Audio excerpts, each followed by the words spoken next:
अस्सलामुअलैकुम। हाँ जी, तो यार क्या हाल चाल है आप सबके। आई होप एकदम मज़े में होंगे आप सब। Welcome back to another video. अच्छा यार, हम मोस्ट ऑफ द टाइम जहाँ कहीं भी मूव करते हैं,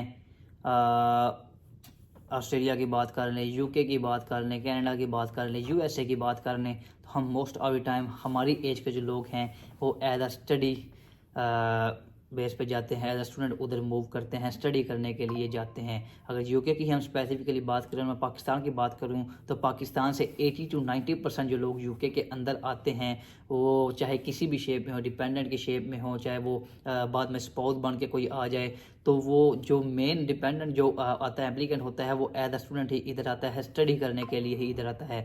और अगर इंडिया की बात करें तो इंडिया से जो वर्कर्स हैं, जो जिसको कहते हैं कि वर्क परमिट पे जो स्पॉन्सरशिप लेके आते हैं, वो उनकी तादाद थोड़ी सी ज़्यादा है एज़ कम्पेयर टू पाकिस्तान। लेकिन उनकी जो है वो पॉपुलेशन भी पाकिस्तान से कहीं गुना ज़्यादा है, तो वो सेम सिचुएशन, सेम रेशो बन जाती है। तो बात करने का मकसद ये है कि जब हम एज अ स्टूडेंट आ रहे हैं, इधर स्टडी करने के लिए आ रहे हैं यूके के अंदर, हमें यार कम से कम पता तो हो जिधर हम पढ़ने के लिए जा रहे हैं, जो चीज़ करने के लिए जा रहे हैं, वो चीज़ है कैसी। अगर तो हम काम करने के लिए जा रहे हैं, हमें पता कि ये काम इस नोयत का होने वाला है, हमने ये काम करना है। तो अगर हम स्टडी करने के लिए आ रहे हैं, तो कम से कम हमें स्टडी का तो पता हो कि हम जिधर पढ़ने के लिए जा रहे हैं उधर स्टडी जो है वो कैसी होने वाली है, मुश्किल है, आसान है। जिस तरह के सिस्टम में हम पढ़ते रहे हैं इसी तरह के सिस्टम उधर भी है।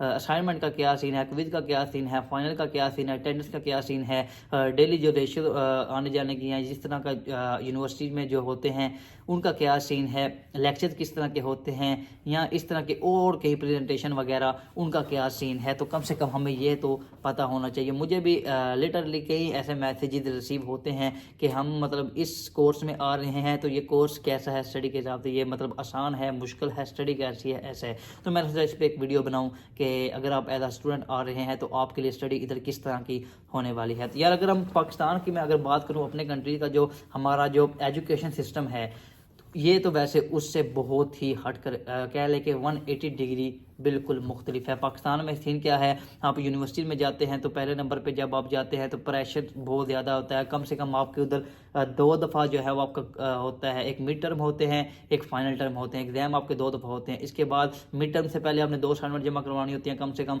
इसके बाद मिड टर्म के बाद आपने 2 असाइनमेंट जमा करवानी होती हैं असाइनमेंट से पहले। इसके बाद आपके क्विज होते हैं, मिड टर्म से पहले 2 क्विज होते हैं, मिड टर्म के बाद जो है वो 2 क्विज होते हैं। यानी पूरा एक सेमेस्टर आपका प्रेशर के अंदर ही गुजर जाता है। इसके बाद जो अटेंडेंस है, अटेंडेंस भाई आपने लगनी ही लगनी है। वो आपसे पूछेंगे भाई हाँ जी किधर थे, अब वो पूरा आपने बिलीव करना है कि भाई इधर था, ये है वो, अटेंडेंस आपने लगवानी ही लगवानी है।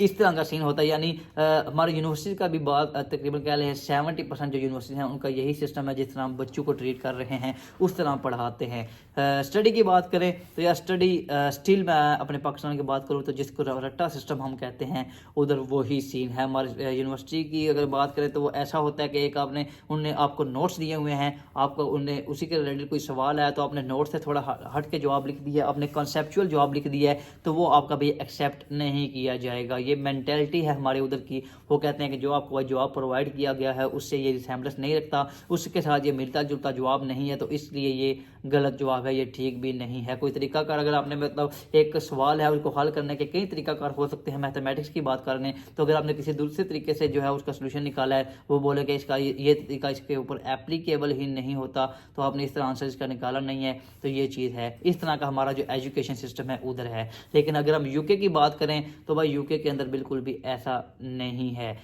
सबसे पहले हम स्टडी की बात करें तो स्टडी तो भाई बिल्कुल ही आसान है। अगर एग्जामिनेशन सिस्टम का जो है, यानी जिसके एग्ज़ाम वगैरह होते हैं, सीएस की बात कर लें, इस तरह के और कोर्सेज हैं, तो एग्ज़ाम भी भाई कॉन्सेप्चुअल होंगे आपके, जो है वो रट्टा सिस्टम वाला नहीं होगा। आपको बस चीज़ की समझ होनी चाहिए, आपने चीज़ों को समझना है और अपने मुताबिक भी बेशक आपने उसका जवाब लिख दिया है तो आपको भाई कोई कुछ नहीं बोलेगा, आपका जवाब जो है एक्सेप्टेबल होगा। बजाय इसके कि कोई नोट्स आप ले लें, उसका रट्टा आपने लगा लिया है, तो वो आप जो है ठीक है वो लिख देते वो पास हो जाएंगे, ऐसा बिल्कुल भी सिस्टम नहीं है।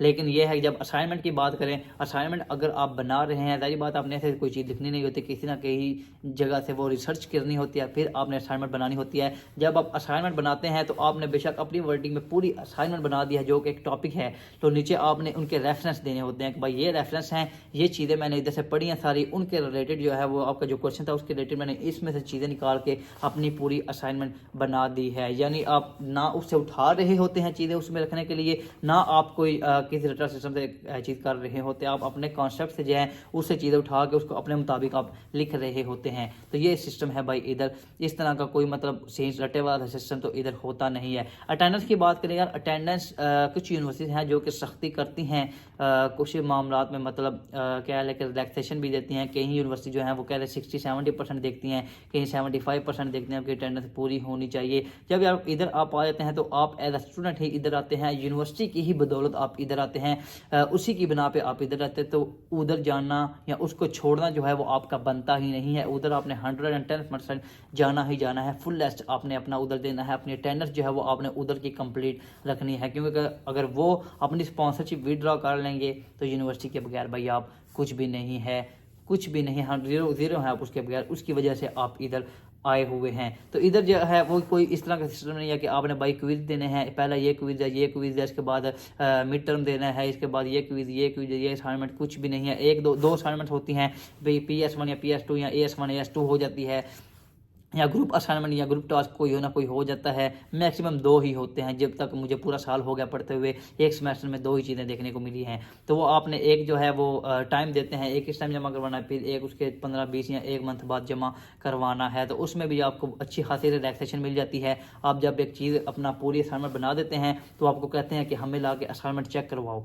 आप उनको चेक करवाते हैं असाइनमेंट, कोई उसमें कमी बेशी होती है, कोई गलती होती है, वो आपको चीज़ें बताते हैं कि ये चीज़ आपने इधर गलत लिखी है, इसको इस तरह से मैनेज करें तो ये ठीक हो जाएगी। आप दोबारा वापस आते हैं, आप उसको अकॉर्डिंग टू द रिक्वायरमेंट आप दोबारा चीज़ों को सेटलमेंट करते हैं, दोबारा चीज़ें A to Z लिख के दोबारा भी आप चेक करवा सकते हैं। लेकिन वो ये होता है कि 90-95% जो है आपकी चीज़ें एक्यूरेट हो चुकी होती हैं, फिर जो है वो आप सबमिट करवाते हैं। और उसके बाद फिर खुदा ना खास्ता अगर आपकी असाइनमेंट रह जाती है, आपके जो है वो फेल हो जाते हैं असाइनमेंट, आपकी यहाँ कोई चीज़ है जो आपका पास नहीं होती, तो आपके पास रीसीट का भी ऑप्शन होता है। उस दौरान आपके पास 20-25-30 दिन होते हैं, आप दोबारा असाइनमेंट अपनी बनाते हैं, दोबारा चेक करवाते हैं, दोबारा सबमिट करते हैं, तो उस दौरान भी आप पास कर सकते हैं। यानी कोई इतनी क्या है कि प्रेशर नहीं है इतना स्टडी का, इधर बिल्कुल प्रेशर नहीं है। आप इजी होकर पढ़ते हैं, रिलैक्स होकर आप पढ़ते हैं। एक दिन जो आप जा रहे हैं अगर आप वही पढ़ लें, आप लेक्चर जो है वो ध्यान से सुने, उसके मुताबिक चलें, तो कुछ भी नहीं है यार इधर की study as compare to Pakistan, India या फिर